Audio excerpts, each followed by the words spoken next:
Hello guys, কি খবর? আশা করি সবাই ভালো আছেন। আজকে বহুত দিন অন্তত ফিল্ডে খেলা হো না। মেঘের ফেসে টিমের হালত বহুত খারাপ, বতর বেয়ার কারণে খেলুন জানা। আজকে ক্রিজটা রেডি করা হয়েছে, বালু চালু মাইরে আইরা পানি আসিন বহুত এই সাইডে দা তিনটা ক্রিজটা ঠিক করলাম। আজকে জারামারি আর উড়ান্তর লগে খেলা আছে।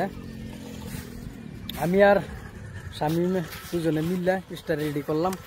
বোলিং ক্রিজ, ব্যাটিং ক্রিজ হেন্দাও পানি বালু চালু দিলাম, পানি চানি সাফ করে বালু চালু দিলাম। তো না 3:30 থেকে খেলা আরম্ভ করবো। খেলান যাবো অবশ্য, কি খেলান যাই তো না খেলান যাবো, প্রবলেম নাই, একদম ঠিক আছে, কোনো অসুবিধা নাই, খেলান যাবো আরামসে খেলান যাবো। ঠিক আছে, তো দিনও বালা হয়ে আইতেছে, রোদের শেষকাও বিলের আকৃতি দেখা যায় অল্প অল্প। যদি মারছি মানে রোদের শেষ আছে, পুগাই লাগে, কোনো অসুবিধা হতো না। ঠিক আছে, তাই ভিডিওটা ভালো লাগলে লাইক শেয়ার কমেন্ট করে নিয়ে যায়। Thank you.